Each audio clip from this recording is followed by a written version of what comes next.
Hello and welcome to the 2025 NCAA Division II Field Hockey Selection Show. I'm Will Haskett. St. Anselm became just the 11th program in this championship's history to win a national title a year ago. And in doing so, the school became the fourth unique winner of this championship in the last decade.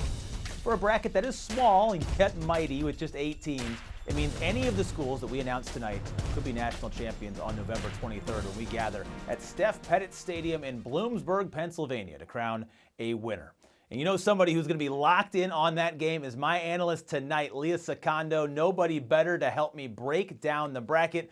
Leah, good evening. Thoughts on the anticipation of this postseason? Obviously, we have seen a lot of change in this sport in terms of the number of teams capable of winning a championship, which means tonight really exciting for fans of the sport.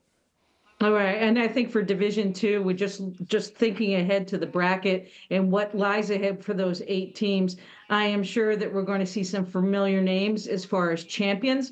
And the unique thing is we'll see probably 3 or 4 or maybe 1 or 2 new teams that are new to the postseason. And it's a quick week, right? Everybody's 0-0 right now. So while you have the history, it's a 1-game season, and that is what makes it so fun. It's the beauty of the postseason, right? And before we get to it, we're not going to give any spoilers yet, but I do want to draw out the drama a little bit. When you already seen the bracket, I've seen the bracket, but before you got those teams, was there something in particular you were looking forward to? Was it matchups? Was it paths? What was the one thing you were really curious about when you're seeing how this bracket was going to come together?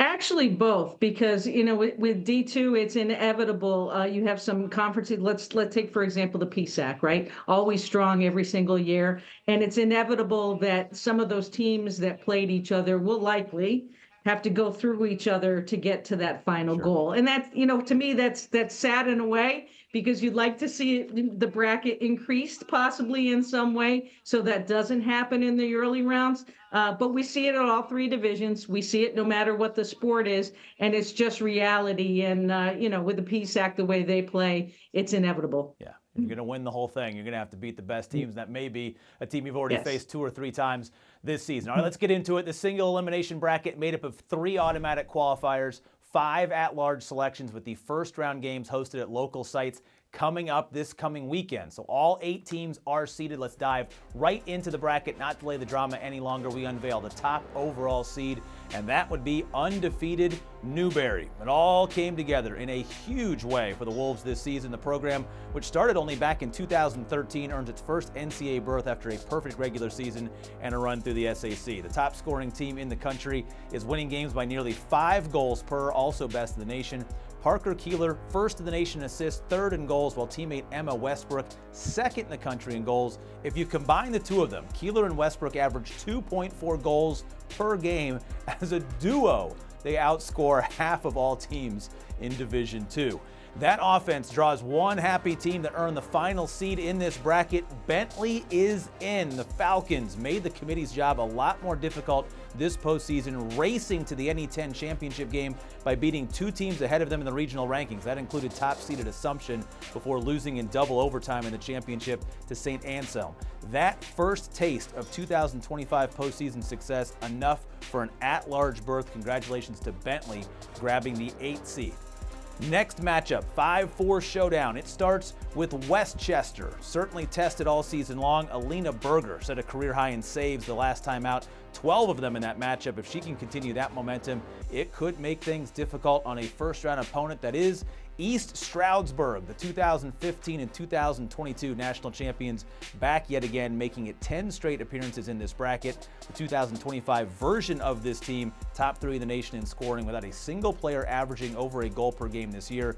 That depth will be on display throughout another tournament run where the Warriors have played in at least the semifinals of this championship every year since 2017. All right, Leah. Only one undefeated team because of some fun championship action this weekend. So you kind of knew where the top spot was going to go, but then everything falling in under Newberry here in the top half of the bracket. Your thoughts?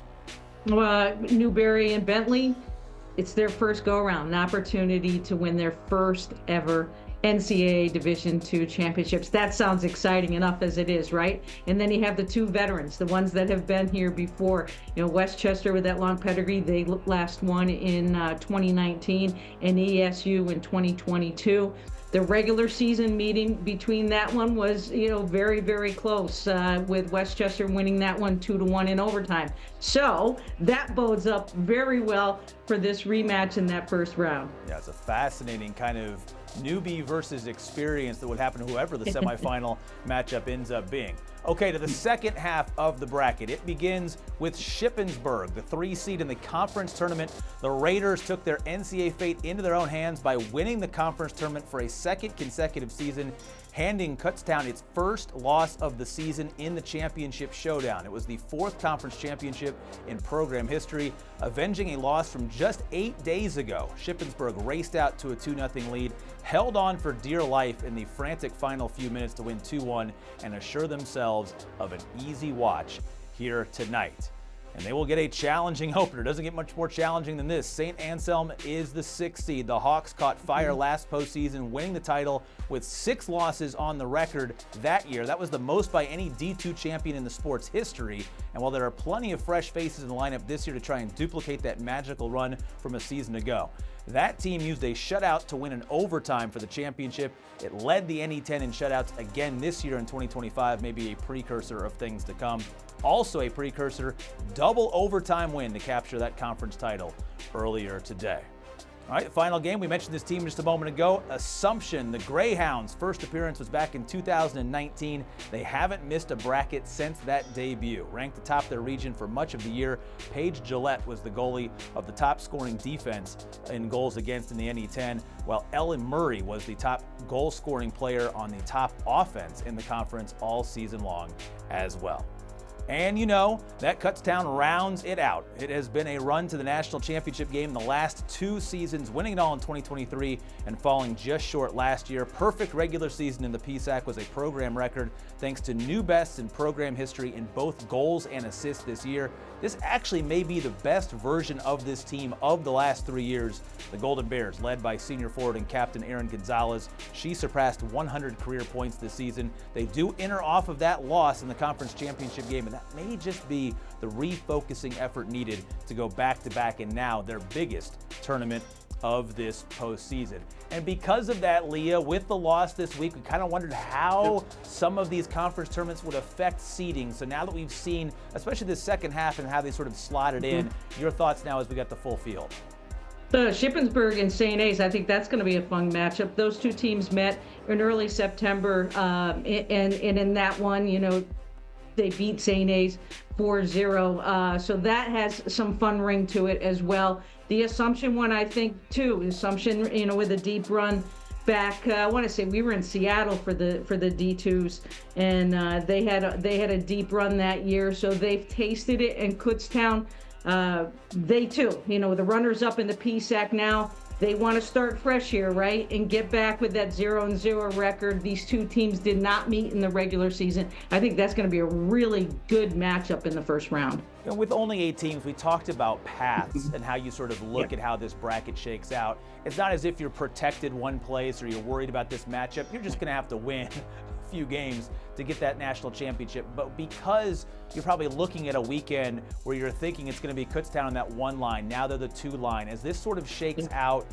with this pathway forward, what do you think now looking 1 through 8 in terms of maybe not best paths or hardest paths, but what that championship path might look like when it's all said and done here in a couple of weeks? Well, I think so much could be said, Will, for the fact when you've had experience, the weeks ahead, these 2 weeks, leading into the national championship weekend, they're unlike anything you've experienced during the season. You try to replicate that in your regular season, but for the players and the coaches, the regiment of the week is a little bit different. So I think that for the teams that have had experience being in these settings, it definitely helps in so many ways. And these great coaches try to do that in the regular season. I think for Newberry and for Bentley, it's uncharted new territory. The success and the hard work that they've put in will certainly help them, because what you don't know, you don't know.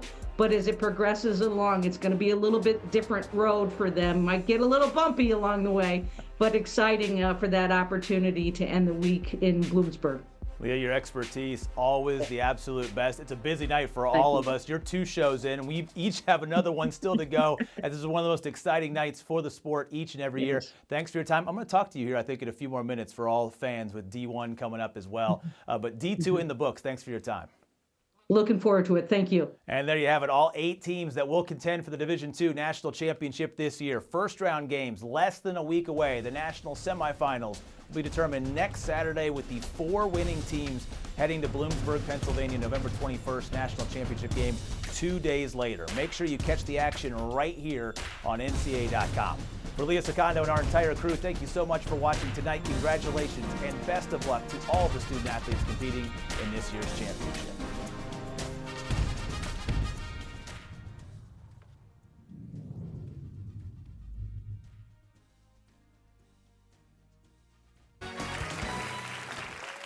Class, today we're talking NCAA championships and life lessons. Schoolwork got you stressed, feeling overwhelmed. Need a place to unleash a quick, hearty yell? Behold. Join thousands of screaming fans for a heart-pounding in-person experience you have to see to believe. NCAA championships. Attendance is encouraged. Passion is mandatory. Visit ncaa.com/tickets. Professor, who are you talking to?